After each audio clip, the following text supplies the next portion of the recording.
Welcome to a very special episode of Local Flavor. Instead of going to a restaurant, we're here at the Blues BBQ and Bargains in Hayes. It's an annual event, and I have the event chair with me here. Her name's Sabrina. Sabrina, tell us about Blues BBQ and Bargains. Oh my gosh, where to start? There's so much going on.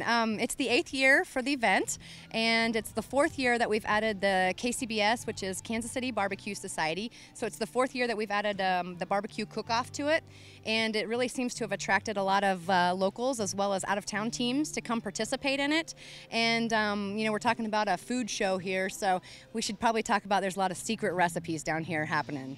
Oh, things we'll want to taste. How many people are competing?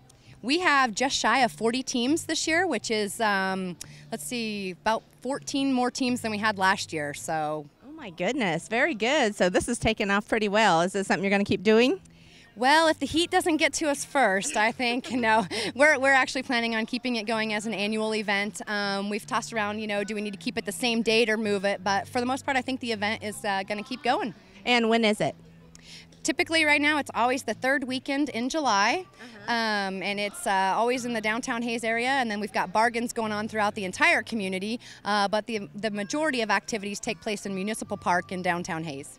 Okay, and I hear the blues in the background. So definitely, even though it's 109, it has not toned down the smell of the barbecue at all. And I love your shirts. You can smell our barbecue for miles.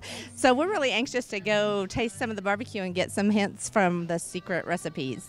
That's right, and this year we added a new event. It's called Barbecue Bucks, and it's where the public can actually come down and sample barbecue. So it's a dollar-for-dollar exchange.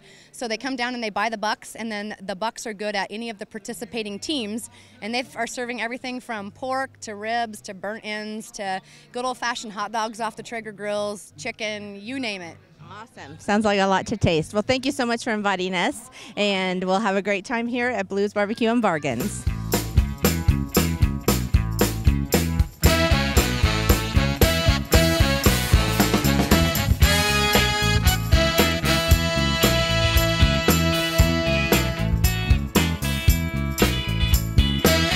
Okay, so the first place we're stopping is at Shortys BBQ, and I had to stop because I saw their little slogan. It says, "The best barbecue this side of heaven, we smoke the hell out of it." So we got to ask Chris here how they do that.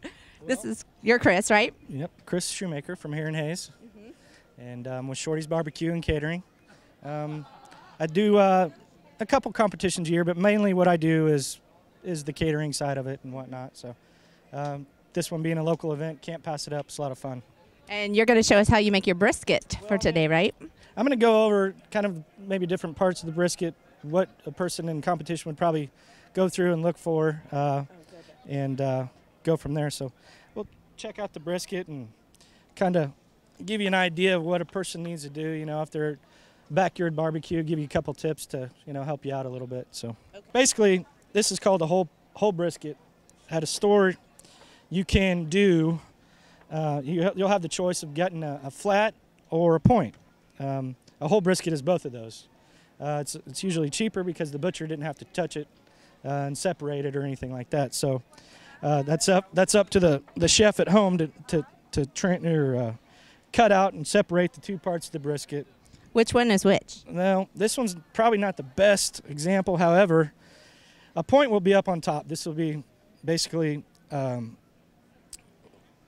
your point separated from the flat.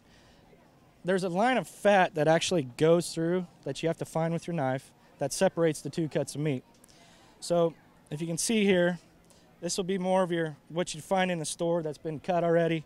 Up here, this would be just shaved away and separated. Some people do it right away. Some people wait till, you know, halfway through and then they separate the both. And but one big thing for anybody that's cooking a brisket is to really find which way the grain is running. And this way you know how to cut it, because if you go with the grain, you're going to have a real tough piece of meat. So if you, what I always do is notch it. So I'll find where the grain's running. So I take a piece out here. Now, give us a little hint on how you find the grain. Well, you can just have to, sometimes you have to get rid of some of the marbling on top, but you can see which way it's running. It's kind of going right through here, even at an angle. So I would cut it like so, So you're going to go perpendicular to the grain. Just go across it and kind of keep it. But what happens is you'll put rub on there, and it'll crust over, and you won't ever be able to see that grain. So notching it allows a person to, when it's done cooking, find where the grain is. So you always know where to cut, and you're not getting a tough piece of meat. Very good. But pretty simple. I mean, they take, depending, this one probably take about 12, 14 hours to cook and really break down the fat. You want to keep some of that fat on there just to keep that meat moist while you're cooking for that long a time. Don't want it to dry out. So when you slice into it, it's nice and juicy. Okay, and do you do anything with the silver skin? I've heard that, or is that for ribs? Ribs is the silver skin. That's the back, and that's always a big controversy, 50-50, you know, split on who does that and who doesn't. I typically take mine off. Okay. So. Okay, great. And when you were talking about cooking it for that many hours, what kind of cooker are you using? Is it a wood smoke I or use a pellet grill? A pellet grill? For the most part. I've got several different models, but depending on the job and, you know, which one I use, it just depends on how many I'm cooking for. So. Okay, awesome. So when you put on the rub, do you put anything on it to keep it sticking, or do you just put it on straight? This particular, and it has a little bit to do with my rub too, but sometimes I'll use an olive oil to just maybe give it just an extra little flavor or so. But you don't want to use anything like for pork. You'll use mustard. You don't want to use anything like that on a piece of beef. Just something, you know, even like a light cooking spray to help the rub stick. You know, so typically mine just stays on there. Let it sit out for a little bit before you throw it on the smoker and let it warm up a little bit, and the smoke penetrates it a little better. Awesome. And do you ever wrap it during any part of it, or do you just let it go? I will wrap maybe the last hour, just to accumulate some juice. That way, when you serve it, you've got some basting in there. Okay. So. Well, thank you so much for teaching us a little bit about the brisket, and we can't wait to try it. Okay, have a good day.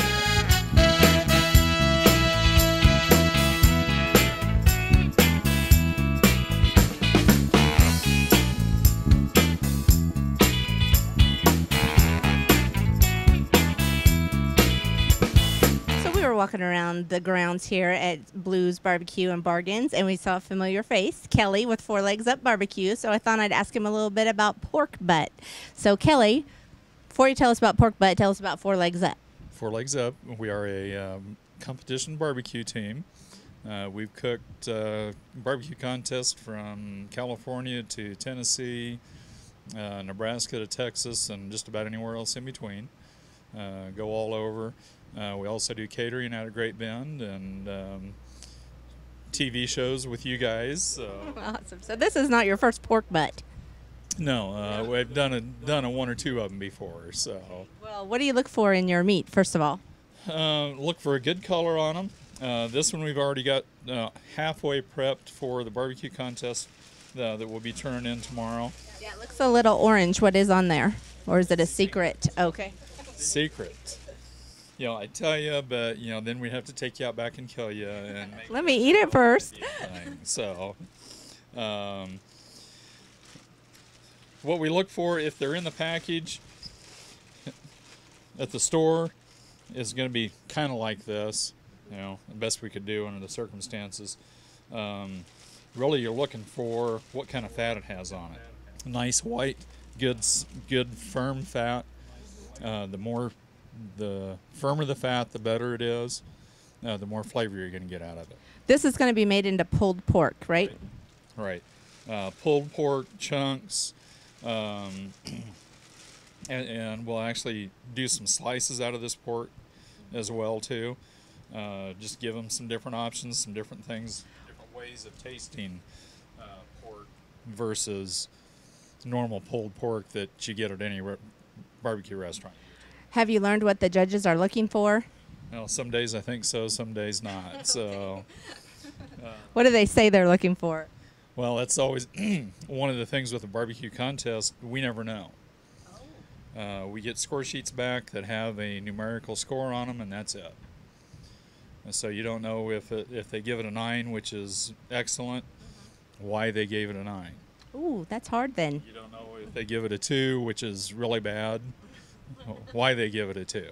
They might have dropped it, and it's not your fault. That's right. Is there? My excuse. How long are you gonna have to cook this pork? We'll put this one in about midnight tonight in our cooker there at the back, and it should be done about 10 o'clock, 11 o'clock tomorrow morning. Oh, so about 11 hours. About 11 hours. Okay, awesome. And do you want us to take a look at your cooker or no? If you want to. Okay, let's take a little break and see the cooker.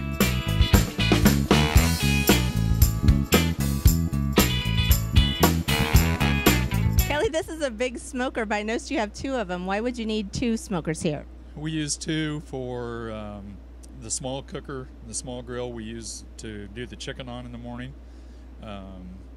The briskets, butts, and ribs all go in here. We like to keep the ribs on the top shelf up here because the appearance on those ribs is so critical in what we do. We don't want anything dripping down on top of them, getting spots on them or anything else. So those have to go on the top rack. Chicken's the same way. Appearance is so critical on it because you are turning in basically a whole piece, and you want that piece to shine and look nice and pretty. So you want that on the top rack. So again, so you don't get brisket juice dripping down on top of it, making it look ugly, putting streaks in it, other things. So that's how you get 2 top racks, is by bringing 2 grills. Now, are you resting all of your hopes and dreams on just one piece of chicken, or do you bring several pieces of each kind of meat so you have a couple chances to get it right? We bring several pieces of each kind. Chicken, back up just a minute. We have to turn in enough meat for 6 judges. So we have to turn in 6 ribs. We have to turn in 6 pieces of chicken. 6 slices of brisket, enough pulled pork for 6 judges. If you turn in chunks, it's 6 chunks of pulled pork, slices, same thing.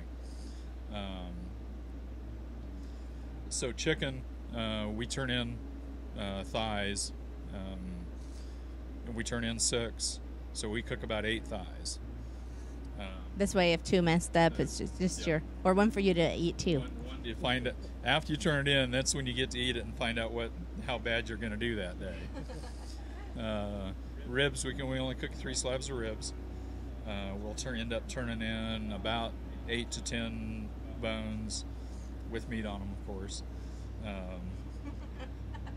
So that's about 1 slab. The pork butts we'll cook 2. And we only use a little bitty part out of that because on a pork butt there's so much different kind of meat in it. There's only a little bit that's actually really good for turn-ins. Briskets we cook 2 because they do vary. Very rarely that you get 2 briskets that taste really good that you want to turn both of them in. Okay, good. So then you taste those before you turn them in. Yep. Yep, we're always tasting, always evaluating. You know, does it need a little more salt? Does it need a little bit more honey or whatever else you've got in your arsenal to put on it before it goes in? You know, I haven't seen any ribs yet today. Do you mind if we go back in the trailer and you show us a little bit about the ribs? We can do that. Okay, let's do that.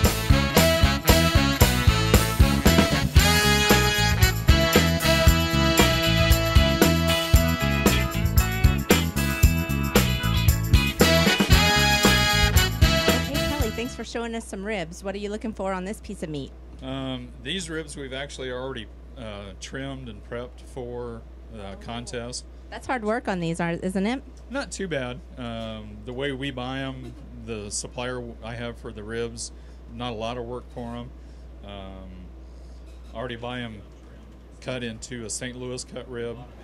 If you go buy whole spare ribs, you've got to trim some of the bottom end of the ribs off to get them to St. Louis cuts. The other thing you always want to look for, and this one, I don't know if they can see it on here, you're always looking for fat. That fat's flavor, that's what makes it all go around. We've got some nice fat strings in the meat there. Check and see how thick they are. If you see a bone, they trim them too close and start getting into the bone. Stay away from those. Those aren't good eats. We're going for meat on the bones, not just bones. This one's actually a nice looking rib. It's going to taste good, but it's a little bit thin. There again, that's why we cook 3 different ribs. They're all going to taste just a little bit different. Just it's the nature of, you've got an animal you're trying to cook here, and they're all just a little different.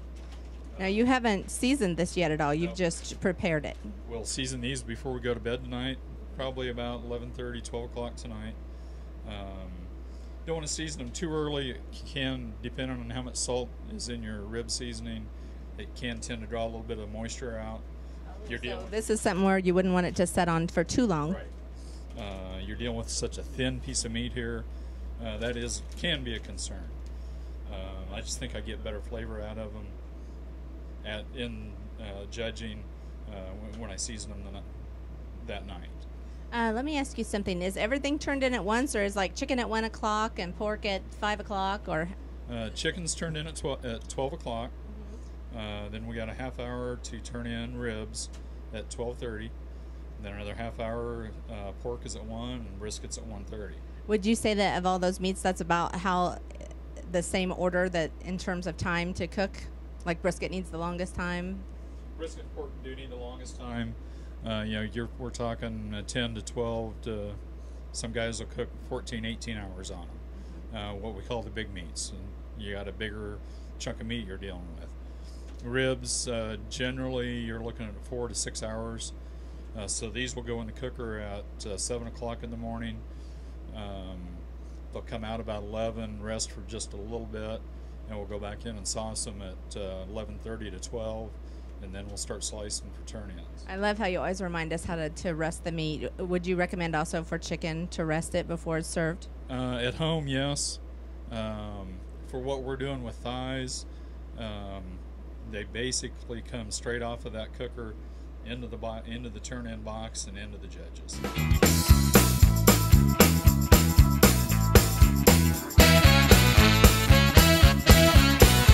Okay, so the truth is, Kelly, ever since you started talking about those chicken thighs, I really was curious about those too. So I'm so glad I convinced you to get out some thighs and tell us a little bit about how you get the thighs ready for smoking. Actually, I've already got them trimmed. It smells great. And that's the marinade that we use for our chicken. That's going to sit in that marinade overnight. It's got some salt in it, so it's almost like so it is a brine, so we can keep the moisture in while they're cooking. Now, does this have bone in it? It does have a bone in it. We'll pull one out in just a little bit. Still got the bone in it yet. Still got the skin on top of them. It smells so good. That skin is very important for us. That's a lot of flavor in that skin, but it's got to be cooked right as well. Is it crispy by the end or no? No. Have you ever eaten smoked chicken? It is not crispy, you're right. Crispy, that's right. So that's always one of our challenges, especially with the chicken, is to get the skin either crispy or bite through. So when the judges take a bite of it and pull the thigh away from their mouth, the skin doesn't come off, then they get what we call chin skin. And so you get the picture of where it ends up, all the way down here. So how do you avoid that? So we make soft bite-through skin. And that's another trade So secret on how we get that. Dang it. So you don't want them to pull it off and throw it away. You want them to eat it and enjoy it. Because there's a lot of, again, it's that fat thing. There's a lot of good fat in that skin. It's where your seasoning is on top of that skin. We can take that skin off and season underneath it as well. There's good sauce on there. You don't want too much sauce on it, just enough for a nice sauce, a little bit sweet flavor. Are you just turning in smoked chicken, or do you put a barbecue sauce on it too? Yep, it's got sauce on it as well. You put that on at the end? Yep. Okay, awesome. And the chicken has its own special place in the. It has its own special. Place, its own special grill. Yeah. So you made it sound so special. I had to hear a little bit more about it. So thanks again, Kelly. Thanks for doing shows with us, and thanks for teaching us a little bit about the competition side of barbecue. You bet. Anytime. Okay, and see you guys next year at Blues Barbecue and Bargains. Thanks for joining us on Local Flavor.